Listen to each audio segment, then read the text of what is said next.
Hi guys, welcome back to the channel. My name is Onos. In this Mortal Shell review, I'll be sharing my experience with the full game and hopefully answer some of your most obvious questions for you. Should I be excited for Mortal Shell? Should I wait for it to be on sale? Does it live up to the hype? What does the gameplay feel like in the final game? Is it hard? And inevitably, how does it compare to Dark Souls?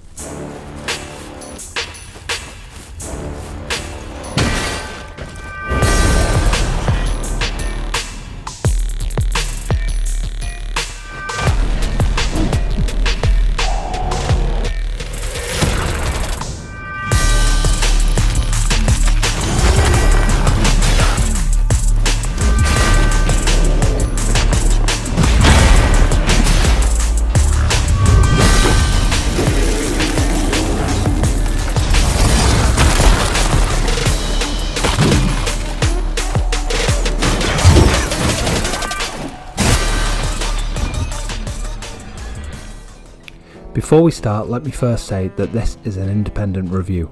I'm not paid or sponsored for any comments I make, and there is no real limit to what I can and can't say, aside from sticking to the embargo rules, so any opinions are all my own. Thank you to PlayStack and one guy in particular who I won't name for helping me on the road to get early access, and thank you to Evolve PR and Mortal Shell team for opening the door early to make this review possible. Okay, enough intro, let's get into it.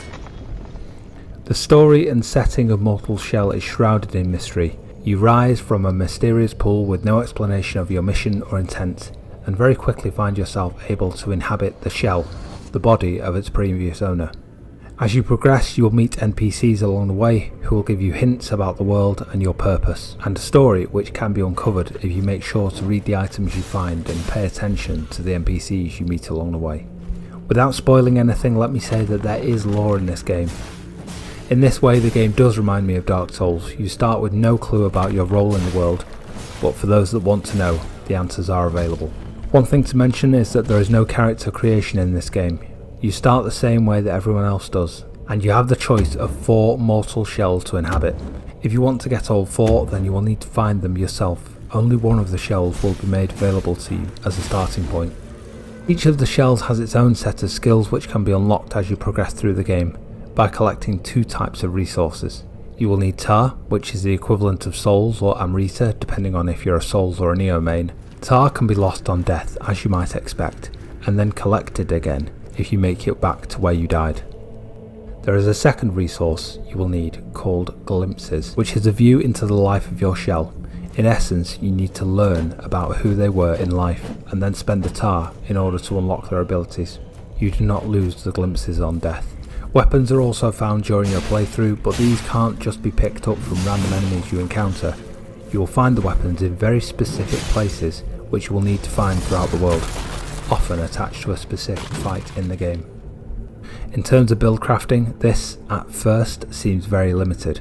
With only 4 shells to choose from and a few weapons you'll find along your journey, you may think, as I did, that builds will be very limited. But as you begin to unlock the different skills with your shells, and find the different weapons, you'll find yourself with a number of very viable playstyles you can adopt. While there may not be build crafting in the traditional sense, the variation does expand as you get deeper into the game. The combat again at first feels very simple. You have a heavy and a light attack. Attacks feel relatively slow paced and very deliberate and hard hitting. You can stagger enemies with your attacks and also be interrupted while attacking, so timing is key. You can dodge and roll to avoid attacks, and you have your standard health bar and stamina consumption. All of this is fairly basic stuff. However, the team have also included a mechanic called hardening, which basically puts a shell around your character for a few seconds. The beauty of this is that it can be done at any moment, even mid-swing. This takes what starts as a pretty basic combat system and turns it on its head. The ability to time your hardening perfectly mid-attack so that you can tank the enemy's damage and then continue with your combination as if nothing happened is very satisfying.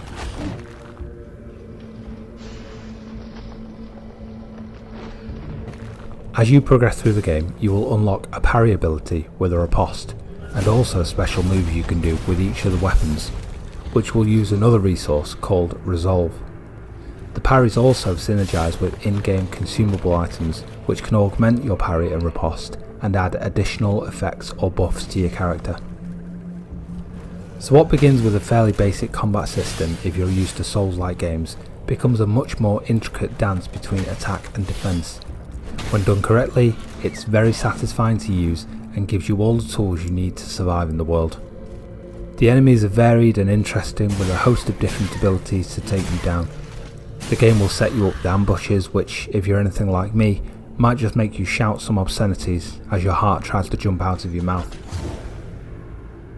There are plenty of mini-bosses scattered around to challenge you, and major boss encounters to pit yourself against.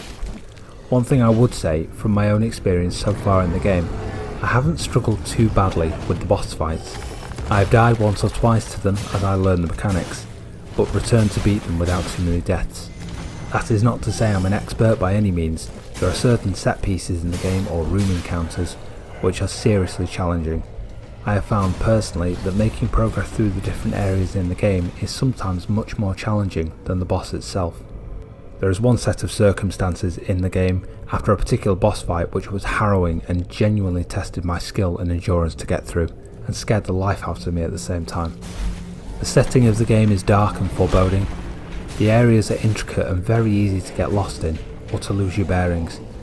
There is no map available, which is not a criticism. I personally feel the game is better without the map, as you struggle to remember which direction to go in when you're backtracking to find an area you spotted in the distance on your first pass.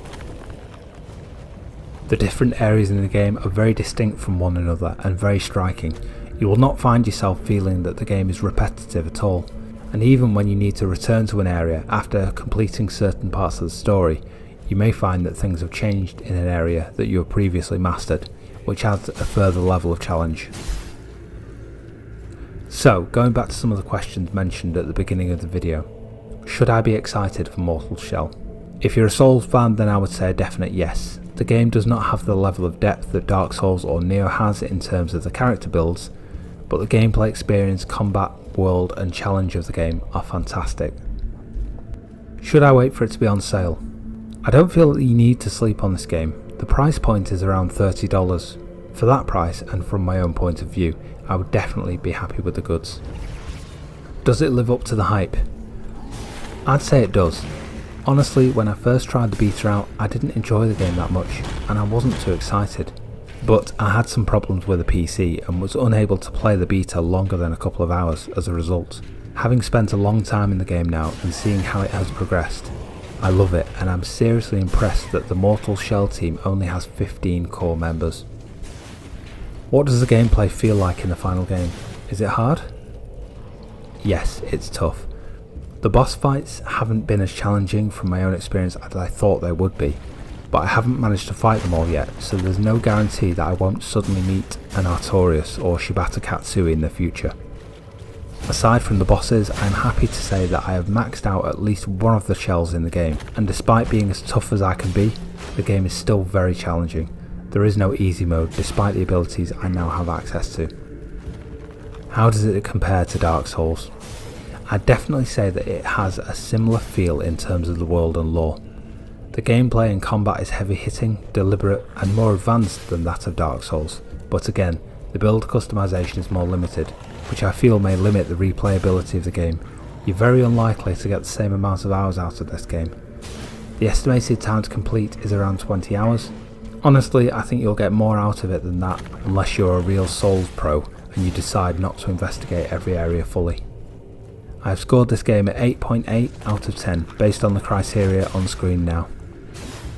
I would say that if you're not a Souls-like fan, then the score would most likely be different for you, but for the price point of this game, I'd personally say it's a bargain and something you really should consider. I hope you found this useful. Leave me a like and comment if you don't mind, sub if you're new, and I'll wrap it up here. Thank you for watching, take care, stay safe, bye bye now.